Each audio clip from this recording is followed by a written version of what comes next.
মানবিকের শিক্ষার্থীদের মাথা ব্যথার অন্যতম একটা কারণ হচ্ছে যুক্তিবিদ্যা। যুক্তিবিদ্যা এমন একটা বিষয় যেটাখানে তুমি পারলে নাম্বার, না পারলে কোনো নাম্বার নেই, একদম জিরো পাওয়ারও পসিবিলিটি খুব বেশি থাকে। আমিও যুক্তিবিদ্যায় আমার কলেজ লাইফের শুরুতে ভালো ছিলাম না, কিন্তু কিভাবে কি স্টেপ ফলো করে আমি যুক্তিবিদ্যায় A+ পাওয়ার মতো নাম্বার অর্জন করেছিলাম, আজকের এই ভিডিওতে তোমাদের বাস্তব অভিজ্ঞতার আলোকে সেগুলো শেয়ার করার চেষ্টা করব।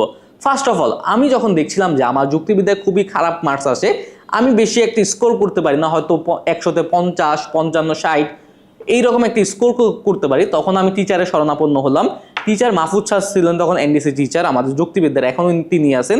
তিনি আমাকে কয়েকটা বুদ্ধি দিল যে দেখো সাজেদুর, তোমার সমস্যা কি, তুমি হচ্ছে পরীক্ষার আগে তাড়াহুড়া করে পড়ো, তুমি হচ্ছে ইন ডিটেলস কিছু পড়ো না। আমি তখন দেখলাম হ্যাঁ, কথাটা অনেকাংশে সঠিক। তারপরে তিনি আমাকে কিছু কি টিপস বললো যে এইগুলো ফলো করো, যদি কোনো সমস্যা থাকে তারপর আমাকে এসে জানাও। টিপসগুলো কি কি?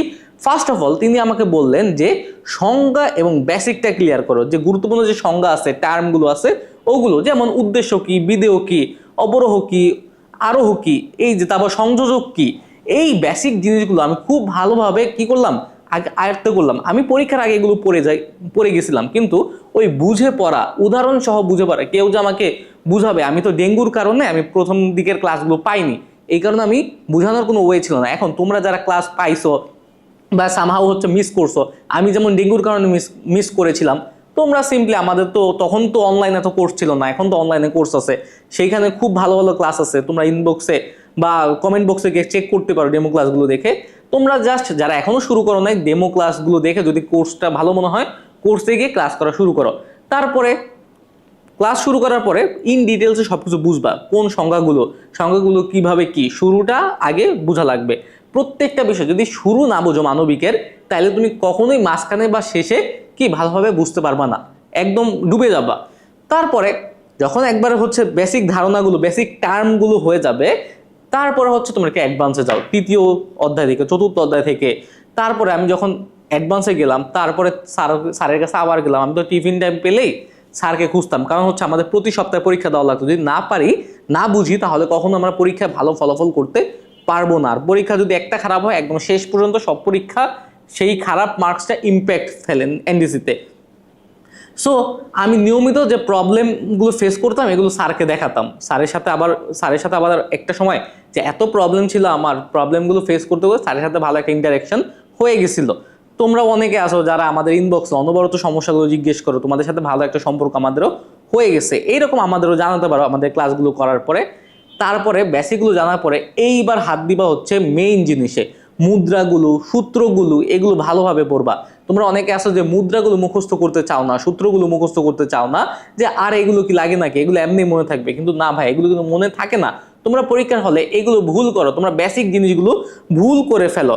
তারপরে যখন বেসিক জিনিসগুলো শিখা হয়ে যাবে, ষষ্ঠ অধ্যায় বিশেষ করে, তারপরে তোমরা যেতে পারো হচ্ছে মডেল টেস্টে। মডেল টেস্টগুলো খুব বেশি ইম্পর্টেন্ট তোমার প্রস্তুতি কেমন এটা জানার জন্য। আমাদের কোর্সে যারা আসো, 120টারও বেশি হচ্ছে এক্সাম দেওয়া আছে, সেখানে যুক্তিবিদ্যার আলাদা আলাদা অধ্যায় ভিত্তিক, চ্যাপ্টার ভিত্তিক, পত্র ভিত্তিক এক্সাম দেওয়া আছে, সেইগুলো দাও। সেইগুলো দিয়ে নিজের প্রস্তুতিটা যাচাই করো। তারপরে যদি আরও কোনো সমস্যা বের হয়, ওগুলো রিকভার করো। রিকভার কীভাবে করবা? সেম ওই যে আমাদের কোর্সে কিন্তু বাংলা, ইংলিশ, আইসিটি সহ মানবিকের সকল বিষয়ের ক্লাস অলরেডি দেওয়া আছে। তোমার সাপোজ ষষ্ঠ বিষয়ের একটা লেকচারের সমস্যা হলো, বা ষষ্ঠ চ্যাপ্টারের হচ্ছে একটা বিষয় সমস্যা হলো, তোমরা এখানে চলে যাও, ষষ্ঠ চ্যাপ্টারের ওই জায়গাটা খুঁজে বের করো।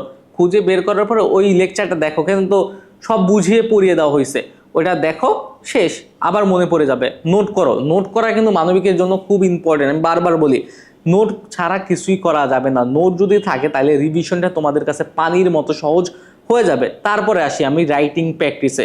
মানবিকে কিন্তু রাইটিং প্র্যাকটিসটা খুব বেশি ইম্পর্টেন্ট। লজিকেও তোমার রাইটিং প্র্যাকটিস করা লাগবে, কারণ হচ্ছে রাইটিং প্র্যাকটিস করলে তুমি যে লেখার যে একটা প্যাটার্ন আছে, ওই প্যাটার্নটা ধরতে পারবা। আর লেখার প্যাটার্ন একবার ধরতে পারলে তোমার মার্কস পাওয়াটা খুব ইজি হয়ে যায়। লজিকে কিন্তু অন্যান্য বিষয়ের মতো অনেক বেশি লেখা লাগে না। তুমি চাইলে 2 পৃষ্ঠার মধ্যে একটা সৃজনশীল কমপ্লিট করে চলে আসতে পারবা, আর নাম্বার 10-এ 10 পাবা। কোনো বিষয় নাই মানবিকে যেখানে 10-এ 10 পাওয়া সম্ভব, লজিকে কিন্তু সম্ভব, খুব আরামসে সম্ভব। কারণ লজিকটা হচ্ছে তোমার হইলে পুরো নাম্বার, না হইলে 0। সুতরাং এইভাবে নিজেকে প্রস্তুত করো, যাতে তুমি এখন কিছু পারো না, কিন্তু আগামী 2 মাসের প্রিপারেশনে তুমি একদম ভালোভাবে পারবা। ওকে, যারা আমাদের কোর্সে আছো তোমরা হচ্ছে 6 মাসের কিন্তু একটা মাস্টার প্ল্যান দেওয়া আছে, ওই মাস্টার প্ল্যানটা ফলো করলে বাংলা, ইংলিশ, আইসিটি সহ মানবিকের সকল বিষয় 6 মাসের মধ্যে কভার হয়ে যাবে। আশা করছি তোমাদের সবার হাতেই 6 মাস সময় আছে। আর এইচএসসি 27 তোমাদের 6 মাস, আর এইচএসসি 26 তোমরা 1 বছর, এইচএসসি 28 সরি, তোমরা 1 বছরের মধ্যে সকল কিছু শেষ করবা।